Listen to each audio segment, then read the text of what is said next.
Bismillahirrahmanirrahim. Assalamualaikum warahmatullahi wabarakatuh. Selamat sore untuk kita semua. Alhamdulillahirabbil alamin wa bihi nasta'inu ala umuri dunya waddin. Wassalatu wassalamu ala asyrafil anbiya'i wal mursalin sayyidina Muhammadan abduhu wa rasuluhu wa sahbihi ajma'in. Amma ba'd. Yang saya hormati Ketua Harian DPP Lemtari beserta Wakil Ketua, Pak Sekjen beserta Wakil Sekjen dan pengurus DPP semua. Yang saya hormati perwakilan Ketua DPW, DPD dari seluruh Indonesia yang saya banggakan. Pertama-tama syukur kehadirat Allah SWT. Kita sudah beberapa waktu yang lalu Musdatnas dan pada hari ini kita berkumpul lagi di Pusdiklat MK ini dalam rangka Rakernas ya, dan juga pelatihan tentang pemilu. Alhamdulillah, kemudian salat serta salam senantiasa kita sampaikan kepada junjungan Nabi besar Muhammad sallallahu alaihi wasallam. Sallallahu alaihi Muhammad sallallahu alaihi wasallam. Ada beberapa hal yang ingin kami laporkan di sini. Yang pertama terkait dengan kondisi Dewan Pimpinan Wilayah Lembaga Tinggi Masyarakat Adat Republik Indonesia Bangka Belitung. Untuk DPW Bangka Belitung baru di SK-kan sekitar 3 tahun yang lalu, dan kemudian ada beberapa hal yang kami lakukan. Yang pertama pengukuhan yang alhamdulillah dihadiri oleh Ketum pada waktu itu, Datuk Suhaili Hussein beserta rombongan yang lainnya, dikukuhkan di Mahligai Gubernur Kepulauan Bangka Belitung. Dan kemudian tidak berapa lama kami melaksanakan Rakerda ya, rapat kerja yang menghasilkan beberapa program kerja. Dan kemudian tidak lama kemudian kami melaksanakan workshop tentang pelaksanaan hukum adat di Bangka Belitung, yang kemudian membuat gempar Bangka Belitung pada waktu itu. Karena kami mengundang pembicara dari Fakultas Hukum Universitas Bangka Belitung yang pada waktu itu mengatakan bahwa Bangka Belitung tidak beradat gitu. Banyak tokoh-tokoh adatnya yang protes, yang kemudian membuat gerakan-gerakan. Tapi justru memang dosen UBB itu menyampaikan itu untuk memancing reaksi yang selama ini memang pelaksanaan hukum adat itu sudah tidak lagi dilaksanakan. Padahal sesuai dengan pembagian terhar ya, Bangka Belitung dari 19 wilayah hukum adat, Bangka Belitung adalah nomor urut ke-6 setelah Melayu, yaitu wilayah hukum adat Bangka Belitung. Ya. Dan kemudian dari itu apa yang disampaikan oleh dosen UBB itu membuat reaksi, dan semua kemudian lembaga-lembaga adat yang ada mulai bereaksi dan turun mengkaji masalah hukum adat dan sebagainya. Jadi Lemtari di Bangka Belitung mempelopori tentang kembalinya untuk pelaksanaan hukum adat yang ada di sana. Dengan itu di Bangka Belitung itu posisi lembaga adatnya lembaga adat Melayu, LAM di kabupaten, di provinsi yang dibentuk oleh bupati untuk di kabupaten, dan kemudian di provinsi juga dibentuk oleh Pak Gubernur.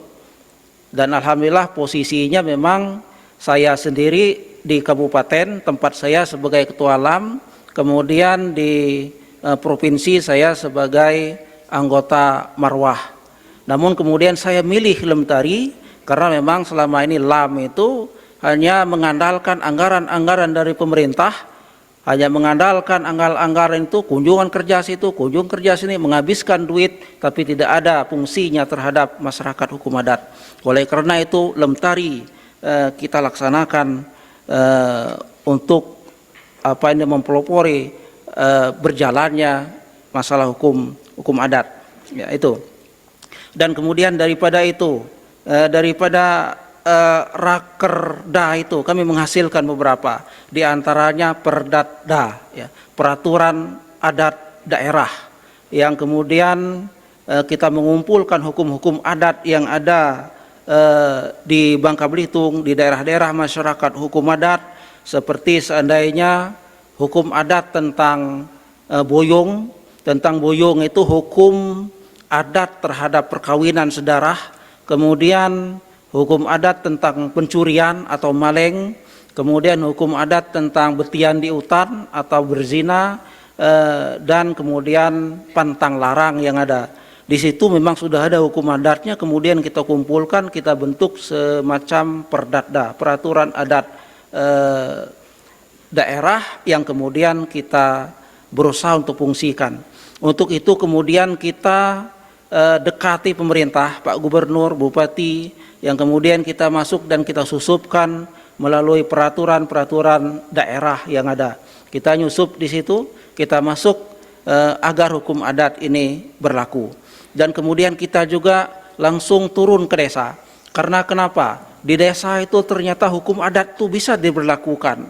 Dengan apa? Sesuai dengan Permendagri 18 tahun 2018, itu desa, lembaga adat desa berkewenangan untuk memutuskan suatu perkara tentang adat.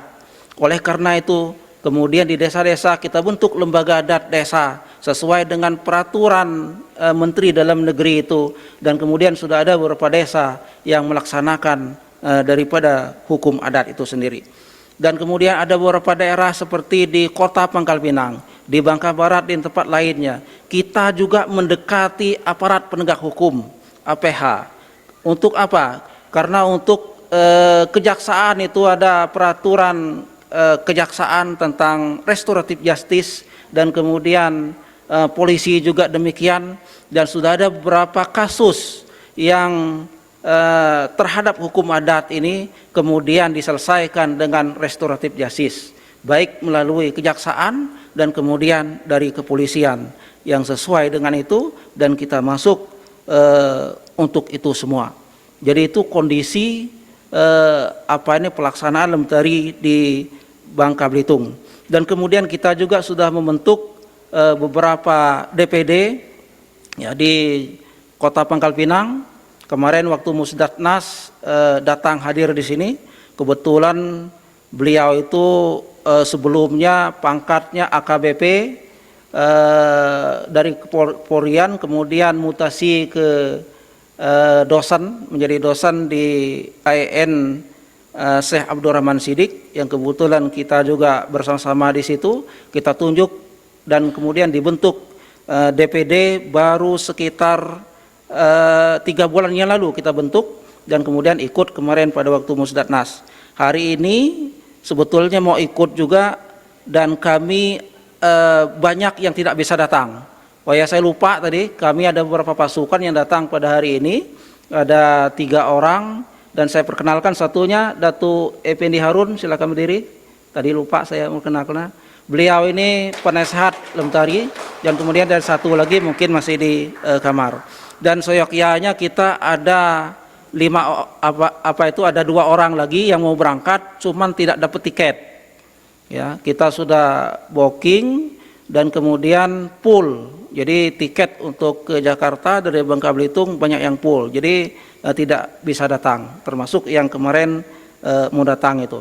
Dan kemudian di Bangka Barat juga sudah kita bentuk DPD-nya dan sudah kita lantik, alhamdulillah, dan di tempat lain juga ada beberapa untuk ini. Jadi itu kondisi Lemtari di Provinsi Bangka Belitung. Dan kemudian kita sudah beberapa menghasilkan peraturan daerah ya, dan perwakot di Pangkal Pinang yang mengakomodir daripada perdada kita. Yang kemudian di Pangkal Pinang dibentuk masalah hukum adat ini, ada polisi adatnya, dan kemudian juga di Bangka Barat dan di lainnya untuk melaksanakan ini. Namun ada beberapa hal kelemahan atau kekurangan kendala terhadap Lemtari ini. Kita karena lembaga kita ini belum didukung sepenuhnya oleh pemerintah, sehingga kemudian pendanaannya juga yang kita agak sulit, itu kan.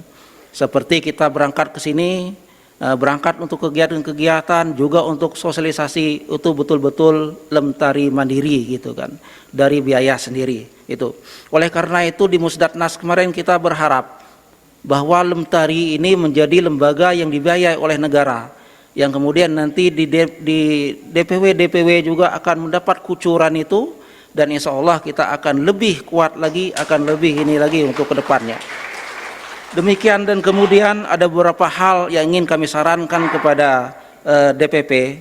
Yang pertama, kita jangan hanya tergantung yang akan kita dorong dan akan kita publiskan masalah adat atau hukum adat, pelaksanaan hukum adat. Karena di dalam hal kesatuan masyarakat hukum adat itu ada beberapa hal yang satu kesatuan. Ada hukum adat, itu juga ada tanah adatnya, atau ada hak ulayatnya di situ. Karena ada hak ulayat itu, kemudian di situ ada peranata hukum adatnya, ada perangkat-perangkat adatnya, dan kemudian di situ ada aturan-aturan masalah adatnya itu. Jadi untuk itu seperangkat itu harus kita juga kampanyekan, harus kita juga sosialisasikan, dan harus kita perbuat gitu kan untuk melakukan ini terhadap hak-hak ulayat. Hak-hak ulayat ini atau tanah adat ini di semua daerah termasuk Bangka Belitung sudah diserobot oleh para pengusaha-pengusaha asing, para pengusaha-pengusaha lokal yang kemudian tidak memperdulikan masyarakat hukum adat ini. Oleh karena itu, di samping kita kuatkan untuk hukum adat ini, untuk pelaksanaan adat ini, kita juga harus mengkampanyekan dan harus berbuat terhadap hak ulayat ini, karena ini satu perangkat, satu kesatuan dengan pelaksanaan hukum adat yang harus kita perjuangkan. Kalau masalah perangkat hukum adatnya silakan sesuai dengan di daerah masing-masing. Itu saran dan harapan kita kepada DPP yang pertama. Kemudian yang kedua, DPP juga harus sering dan banyak turun ke daerah-daerah. Ada beberapa hal yang harus diturunin DPP itu ke daerah. Yang pertama untuk melaksanakan sosialisasi dan kegiatan-kegiatan, dan kemudian juga untuk melaksanakan di program penelitian mungkin itu supaya nanti DPP ini kaya dengan masalah hukum-hukum adat dan sebagainya, masalah ulayat dan sebagainya, dan kemudian bisa turun langsung bekerja sama dengan DPW. Karena DPW sebagaimana tadi yang kita sampaikan kekurang dana, dan mudah-mudahan dengan turunnya DPP ke bawah itu akan lebih mensupport kita, membuat kita lebih kuat.